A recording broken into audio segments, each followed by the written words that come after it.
How long? And we are My not brother, getting it's so younger. crazy. We are not We getting are any not younger, getting man. younger. If this generation miss this thing, I'm telling you, bro, we are gone. If this generation miss liberating ourselves, we are gone. The truth about it is that the solution is, my brother, you pull yourself out of this issue. It's difficult, but we can do it.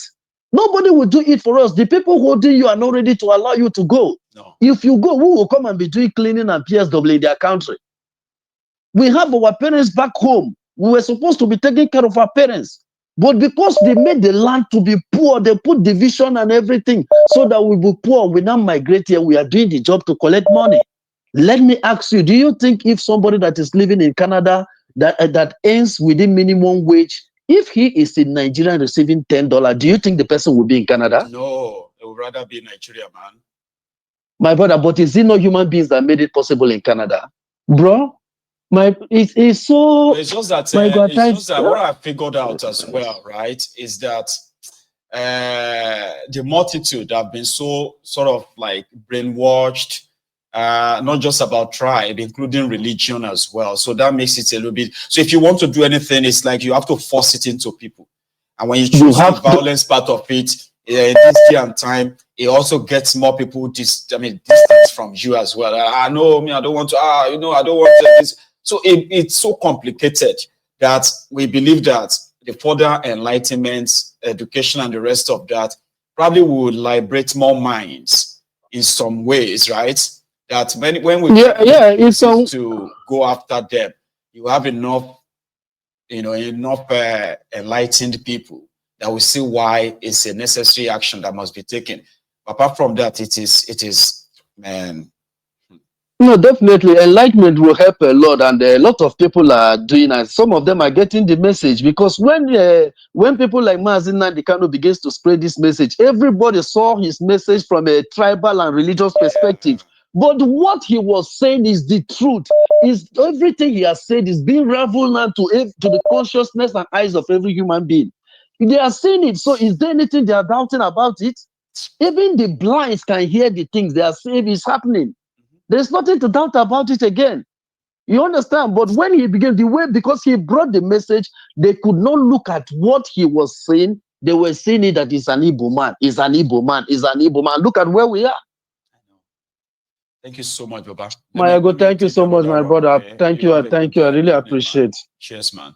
Here is Mochito. Hello there. Hello, Mayago. Hello, sir. How are you? Good evening. Fine, good evening. And you? Evening. I'm very well. Oh. If I say I go soon turn to, maybe I will actually soon turn to a rebel myself. And when I want to, maybe I will just, maybe one of these days I'm going to actually get back, relocate back to Yoruba land, and then just start living in the forest. You get that? So that once we begin to chase some of these criminals, that they can't sleep in their houses anymore. Maybe things will begin to take shape because it's frustrating, man. It's like, when is it going to actually happen, man? Emoji. Hello, Mayago. Thank you so much. Like I continue saying, you've done your best. From I never wanted to call him, but from what people are saying, Igbo, devil. Mayago, there's no devil. These people are the devil. You're looking at devil in front of you. Somebody that look at what Wike did. Demolish everything, kept people, women and children outside. Now, individuals are now buying mosquito net to give to their people. So our government, they doesn't have sympathy. They don't have no empathy. These people are just to take and eat alone. They are devil. People are calling devil somewhere. Based on what they said about Igbo. Yeah, Igbo, they have the spirit to ask questions. That's why the whole world never liked them. They have the spirit to ask questions, even though that thing will favor them. Let me just illustrate something. When you come to an Igbo man shop to buy granite, now, you came, you buy, you go away. You come again, you buy, you go away. When you come the third one, he will not sell it to you. He will ask question, is granite scarce? He will tell you, wait, I don't have it, but he still have the granite there. He will go and ask if granite is scarce. You will get the information if Garrett is cast whether he's going to put money. But the global world knows this one. They don't know this part that Igbo man can give them fair uh deal on Nigeria. That's why they are using this. But I bet you this thing that is happening in Nigeria is over 300 million people. Forget about this 240 they are talking about. When anything happens to Nigeria, it will affect everybody, even the Western world. It will affect everybody. There's no place in the world they always put eyes on Igbo, especially Nigerians more, not Igbo now. Nigerians more in getting documents. But you see Camerooners, Kenya, they don't put the kind of strength they're putting on us, Ghana and Gambia, anywhere in the world. They always watch at us because they believe that we are wise. And if you look at this side, this is where the resources, this is where their shop is, where the counter, their biscuit and granite is. So there's a global conspiracy on the West. But the problem is that our brothers and sisters that we put there to lead us, those people, they don't have empathy. No. Because there's no way you will tell me that these guys did not have a small window for you to feed your people. So they will continue taking what they are taking. But these ones, they are taking, these guys, the one they left for them, they are taking all. Look at the Southern of Sokoto. He never said anything about those children. He never said anything about these terrorists. That means they are behind them. They think that when they use those people to be buying time for themselves to live this life they are living till they die. Look at Sanusi. Sanusi Lamido Sanusi will be going everywhere preaching vanity upon vanity. But when you go into his compound, you will see a lot of Rolls Royce parking there. Once you step out of his Golden Gate, you will see a lot of children begging. You see people begging, and he will drive his Rolls Royce out, and somebody will be there hailing his name, shouting his name. But their people are dying. When you come to the West, people go to, apart from Lagos, go into Ibadan, all those places, Ekiti, all those villages. People that are based on their livelihood is based on farming and all these things. What they get is what they eat, and people are just hailing the criminal and wicked person that is there, packing all the money for himself. We come to East, you see them. You go everywhere. Look at Niger Delta. Do you know that the only thing Niger Delta, some villages in Niger Delta benefit is only the light from Shell. When you go there, you will see there's no road, there's no drinking water, nothing. They still use pitch toilet. They still shit in the river. Go to Niger Delta inside, but somebody will be there taking money from Shell, having gold chair. They will be calling him a teke. They will be calling this in Asari. They will be calling this one Tombolo. Go inside there, you see them suffering. So these people, they don't have empathy. Okay, when you come about the project Nigeria, when you go back to what this guy just said, I have a book, they call it Q 1966. When you go through that book, everything that is happening today is what happened that time before Nzogo, as a comrade himself, took his then they now turn it that is Igbo Q. Why did they pick up Nzogo's cup and went back to Kaduna to give him a presidential official burial? Had he been, now they started talking good about him. But when you come to Project Nigeria, they said Nzogo killed the Sadon of Sokoto. Sadon of Kosoto is he not a bigot? His interview is open in the air. People are seeing it. You see? So these people, when you come to religious people, these people are the one cooling people down, giving people false hope, taking the less money from people. Really want to. This is what I figured out, MOG. There are some of us who have actually tasted the other side of life, comfort. Yeah. That we do not understand what freedom fighting truly means. You have to give up all comforts. If you want to fight for freedom for real, you have to give up all this luxury, all this fancy stuff. Because the people you want to deal with will come for you. And before 100%, if they have to come for you, right, then definitely you have to turn their world upside down too. Put them on the run. And that's what a lot of people are not doing. So talking about these Niger Delta guys you are talking about, when they were doing all this, their Niger Delta militancy, they were not doing it for the people. Remember, they were living in They the are doing for country. themselves. So the moment they started Just to getting the have goods attention, everywhere. they started building palaces for themselves. They started building luxuries for Yeah. themselves. Now they don't want to die Yeah. anymore. No. That's When why the whole you thing go, got messed up.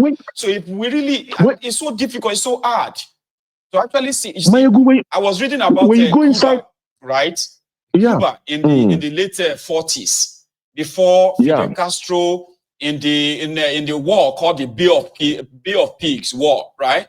These guys, they were living in the forest, and Fidel Castro happened to be somebody who was like, he came from this aristocratic family that it was not really bad off, wasn't worse off, right? But they were living in the forest for years. The day they finally made up their mind that they were they were freeing their people.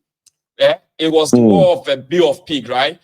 Baba, all the aristocrats, the wealthy guys, all these guys who are beholden to America, they ran away the day they came, right? And since then, when they even got the power, Castro and co, they never lived a luxury life. They continued the life of austerity for their people, if not for Americans' punishment and all these sanctions against them, right, at the time. So we barely have that kind of people anymore.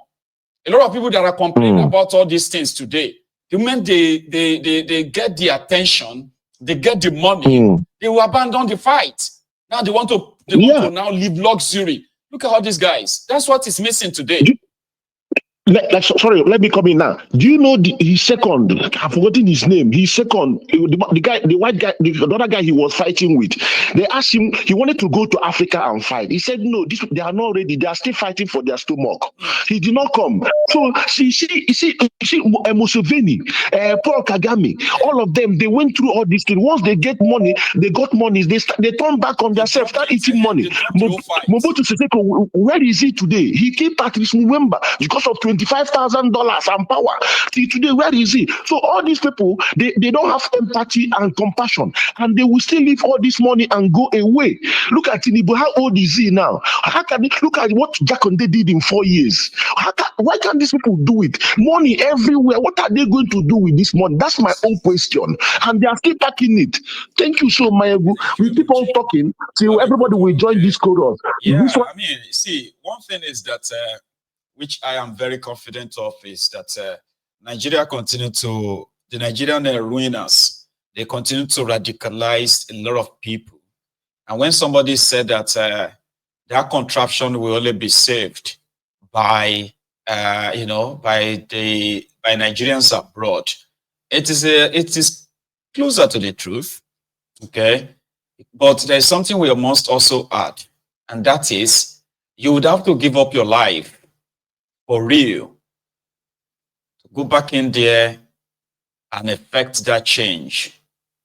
It is possible, it is doable, but how many people really want to do that? You can get killed anytime. But if you are ready to give up your life, you are going to have it. That's what they say. It's called. They say, he who is ready to lose his life will end up having it. Sure, you get. But for those who have, for majority, which I believe is a majority who complain about all these things, even on this platform and all that. Many of us are complaining, not because we really wanted to see something different. Many are complaining because they are not benefiting from this whole thing, which is primarily the reason for all this division to start with. Inequality, marginalization, and few people living off what is supposed to be the commonwealth of many. But if anybody wants to effect any change, you have to actually give up the entire luxury, the entire the entire selfish or greed in you. It takes so much, because a fight like this will attract a lot of support. You have a lot of people who actually just want people to lead, and they will give up a lot for you, to fight for that land. Unfortunately, when some people are so selfish that they have not been able to conquer greed, when they lay their hands on these powerful things like this, like a movement that becomes so powerful, right? Then they themselves have to kind of become what they are fighting. It is really complicated, right? For somebody like myself, I am not a freedom fighter, Okay, I don't think I've become so radicalized to that level. When you look at the likes of Nnamdi Kanu was controlling millions of people plus millions of dollars at his beck and call. But he never, for once, gets so greedy, selfish. If he was going to be like the likes of all this Asari and Co, Nnamdi Kanu will be living a life of luxury, will be enjoying his life. Because the Biafrans were actually like begging him to take their money. Take. What do you want? Whatever you want, take this, take that. And that's why they are surprised when he was asking, when they called him to a meeting in Enugu with all these criminals. Now, what did you want? What do you want? He practically just told them, give them 11 demand. In all the demand, secure the eastern Nigeria, try to open the seaports in northern, in eastern Nigeria, provide jobs for the people. If develop the eastern part of the eastern Nigeria infrastructurally, give them light, give them jobs, open this. There are stuff that have nothing to do with him personally. So the Devuluma and Co saw the list. They were like, so is this what you are fighting for? So that's the start of it. And then I want you as the political class to actually push for the referendum of the Igbo people out of Nigeria. They were surprised. We could give you this, they were like devil promising him, we could give you this, we could give you oil block, we could make you rich. He's already rich.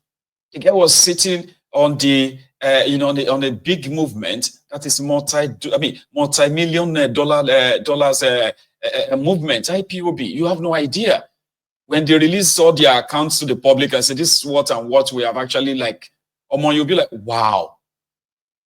So it wasn't that so rare.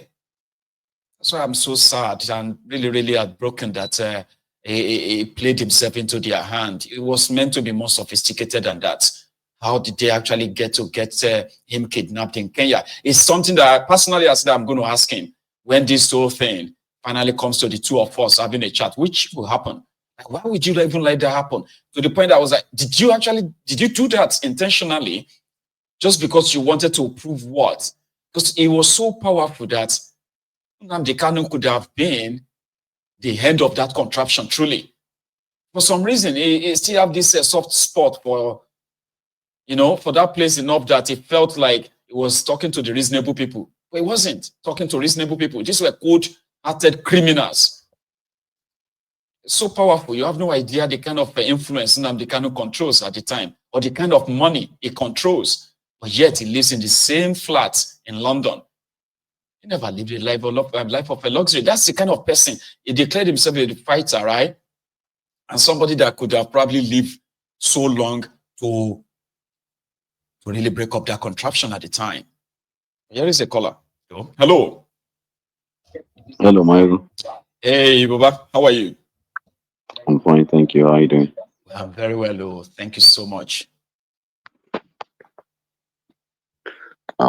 Anyway, I've been listening to your calls today and everything they've been saying today. It's quite revealing, to be honest with you, to see what happens in a country like Nigeria. Like you said, most people today are only complaining because they're not the one wielding the power. People need to remember that Wike was once a local government chairman. That's before he got to where he is today. He was begging for power till he got to where he is today. Look at how he used it. Yaya Bello was supposed to be the first youth to be given an opportunity. And what did he do with it? So sometimes you have to get to a point where in life, you get to a point where I think I once said it here, I say, we have to get to a point where we're willing to die for what we believe than what we're going to eat. And our culture does not honor posterity. Because there should be no way in the world that we have Murtala Mohammed Airport in Lagos and not naming Latif Jakonde Airport or Awolowo Airport. These are the people that grow the area. So when people begin to look at that, it's like somebody in the UK now. You come to the UK, Queen Elizabeth is late. That's right. But when you walk through the area, you still see in the history, in the test of English you do in the UK, they tell you about the Queen, what she did. the places she attended, the events she broke at. You get my point? Mhm. We don't have that. The only thing people always remember when you want to talk about Nigeria, they say, "Oh, there was a coup in 1966," because they don't want to give you the fact of the people that created the coup, what led to the coup. And even after the coup, the so-called people that felt that they were offended by the coup have been ruling the country for over 40 years. What did they achieve with it? They messed the entire place up, man. They messed the entire place up. And that is the bit people are not saying. It's like, that's what I say. And I keep telling people, and I'll say it forever and ever. The day Nigeria decide to have regional police or state police is the day Nigeria begins to get better. Mm. That is if Nigeria is going to work. But for people like you chipping at that same thing they don't want to do, they will do it at the end of the day. Gone are the days. See, Tinubu started talking about where VAT come from. Was that a talk they used to talk? Like I will say something and I'll repeat. It's your word. I'm quoting you now. You say the people that brought us here will not be part of people that are going to Never. bring us to take us to the next place. But me, I paraphrase it. The people that brought us here were part of people that will spoil the system to take us to where we want to be. Well, because they are insiders. They know what is going on the inside. You are only talking based on information they've let out. There's some information they don't even let out. Imagine if it's an open book. These are the things that people don't actually think. If you know what you know, what would give Wike the audacity to go and demolish those houses? Why? Because he's done in Port Harcourt, it worked. yes. All these things you see get done in a bigger scale has been tested somewhere. Right. Even their Muslim ticket was tested in Kaduna. A Kaduna was supposed to have been Thank like you. a plural society. And when people revolted, what happened? They killed as many people as possible and nothing happened. They did. So they say, you know what? If we can do it here, we can now take it to the center. These are minor things people are looking at. Like I called yesterday and I said, those people they brought, they told you they came from Niger. The Lakurawa guys. Yeah, the Lankura guys. They said they came from Niger. And I'll keep telling people one thing. This is Tinubu's final push to get either something happen in that Confederation African Sahel state. Those guys they don't fall from thin air. According to intelligence report, they've been operating for over 6 years. They have. So why did they all of a sudden become so popular now when so new? It wasn't new. It's just that it's a phase. Since Shakara was killed, there's no business for the army guys. Tinubu invasion plan scattered because David Hundini scattered it. The French still have the French economy. You see, this last winter we're going through, European economy are going through a lot of headwinds. When I say headwinds, inflation you're experiencing in Europe is coming from lack of resources from those Sahel states. Because when French buy it at cheap price, they sell it to other European countries at a bit of a cut-up cost price. Now these guys are selling at market price. There is no more middleman. All the money go back to them. So where do French get the money to pay for their social, economic, social benefit? All those, they don't have that money is gradually eating from the reserve they have. Drying up now. The cost of what is going to happen in France, I mean, snowball into UK through the Channel crossing and other European countries. Is better off we create unrest in those countries so that we'll start getting our resources back. And Tinubu being a willing boy for them will be the person to push it. Sometimes they don't have to fight you with army like they did in what's this country called where the Nigerian people need to go and brought for air peace. There was this country that was fighting Sudan. In Sudan, they had the Janjaweed army. That Sudan one, like they have the Janjaweed army, right? Is that it is not really making waves in the Nigerian media because you know something that Sudanese war has been going on now for over a year too, right? Yes. And many people have been killed, but they have not even run out of weapons since because of two generals. Remember, it was two generals that were like disagree on who should take over control after Omar al-Bashir. But since then, these two camps have not run out of weapons. But guess who is controlling the mine or who is buying from the mine that one of them is controlling? UAE as well, but it's not really making the media. It's unfortunate, right? So no, now, Mike, link it up now. Link it up, yeah. If UAE is buying from, I can barely hear you, Mike, on this They side. said they are the ones who are Okay, buying it from their mine, even though some okay, said that it's just a conduit from UAE okay. back to Europe. And when you say All right. Europe, that's where you see France. Ask yourself this question: the Zamfara gold, where did it end up in? It's also passing through the UAE, then back